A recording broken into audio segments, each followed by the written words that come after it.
Hi అండి, welcome back to my channel Devakona. ఇవాల్టి వీడియోలో 7 శనివారాలు వ్రతం చేసుకునే వారికి ఈ వీడియో చాలా బాగా యూజ్ అవుతుందండి. ఈ పూజకి ముఖ్యమైన పిండి దీపాలని సింపుల్గా చేసి చూపిస్తున్నాను. పిండి దీపాలు పగుళ్ళు రాకుండా మంచి టిప్ చెప్తున్నానండి. సేమ్ యాజ్ ఇట్ ఈజ్ ఇలానే ఫాలో అయిపోండి, పర్ఫెక్ట్గా వస్తాయన్నమాట. మనం లేట్ చేయకుండా వీడియోలోకి వెళ్ళిపోదాం.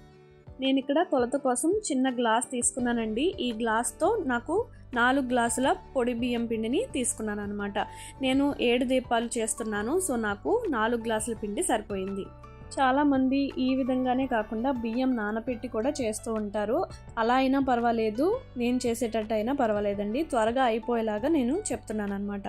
బియ్య పిండి వేసుకున్న తర్వాత కొంచెం బెల్లం తురుమును కూడా వేసుకోవాలి. బెల్లం వేసిన తర్వాత 2 టేబుల్ స్పూన్ల ఆవు నెయ్యిని కూడా వేసుకోవాలి. ఇప్పుడు అంతా బాగా కలిసేలాగా ఒకసారి కలుపుకోవాలి. మధ్యలో ఏమైనా బెల్లం ఉండలు ఉంటే వాటిని స్మాష్ చేసుకోవాలి. ఇలా 2 మినిట్స్ వరకు కలుపుకున్న తర్వాత దీనిలోకి పాలని యాడ్ చేసుకోవాలండి. మనకి మెయిన్గా వచ్చేసి ఆవు పాలు వేసుకోవాలండి. ఈ ఆవు పాలు వల్లే ప్రమిదలు అనేవి విరగకుండా వస్తాయన్నమాట.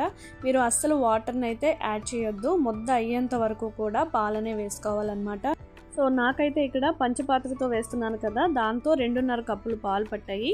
సో ఎక్కువ కూడా పాలు అవసరం ఉండదు. కొంచెం పిండిని గట్టిగానే కలుపుకోవాలండి, ఎందుకంటే అందులో బెల్లం వేసాం కదా, కాబట్టి కొంచెం సేపటికి అది లూజ్ అయ్యే ఛాన్స్ ఉంటుంది. సో గట్టిగా కలుపుకోండి పిండి ముద్దని.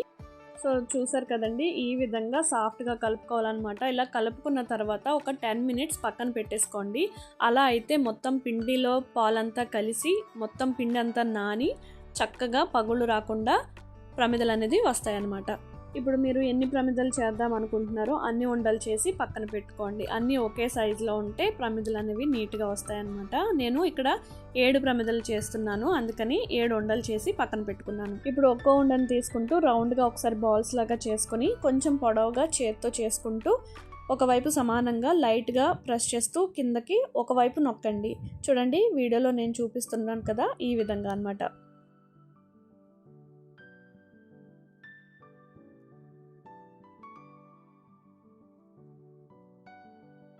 ఇలా చేసి పెట్టుకున్న తర్వాత ఒక గ్లాస్ తీసుకొని ఆ గ్లాస్కి కంపల్సరీగా కొంచెం పొడిపిండిని అయితే గ్లాస్ లోపలంతటికి కూడా అప్లై చేసుకోవాలన్నమాట. అప్పుడు మనకి ఆ ఉండని పెట్టి కొంచెం గట్టిగా నొక్కుతూ సమానంగా ఉండేలాగా చూసుకోవాలి. ఇలా ప్రెస్ చేసిన తర్వాత పప్పు గుత్తితో కానీ అట్లకర్రతో కానీ మిడిల్లో కరెక్ట్గా మిడిల్కి వచ్చేలాగా ఆయిల్ పోసుకోవడానికి వీలుగా ఉండేలాగా ఇలా గుంతను పెట్టుకోవాలి. చూసారు కదా, పొడి పిండిని రాసుకోవడం వల్ల ఈజీగా మనకి ప్రమిద అనేది ఊడొచ్చేస్తుంది అనమాట. సో అన్ని ప్రమిదల్ని ఈ విధంగా చేసుకోండి. ప్రమిద ముద్ద పెట్టేటప్పుడు మాత్రం గ్లాస్లోకి పొడి పిండిని అయితే అప్లై చేసుకోవాలి. పూజ పూర్తయిన తర్వాత దీపాలు కొండెక్కిన తర్వాత ఈ పిండి దీపాలని మీరైనా తినచ్చు, లేదు అని అంటే ఆవుకు కానీ బయట పక్షులకు కానీ కొంచెం పొడిలా చేసేసి పెట్టేసేయొచ్చండి.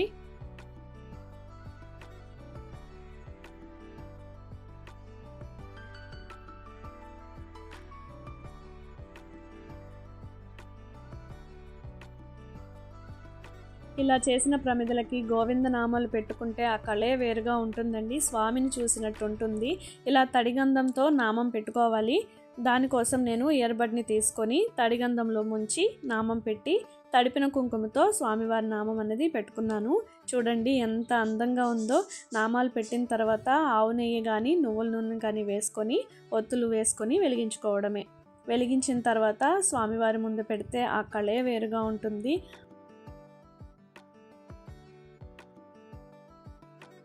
చూడండి ఎంత అందంగా ఉందో నామం పెట్టిన తర్వాత. ఈ దీపాలు తడిగా ఉన్నప్పుడే వెలిగించేసుకోవాలండి. ఆరిపోయిన తర్వాత ఆయిల్ అనేది పీల్చేస్తుంది అనమాట. సో తడిగా ఉన్నప్పుడే దీపాలు అనేది వెలిగించేసుకోవాలన్నమాట.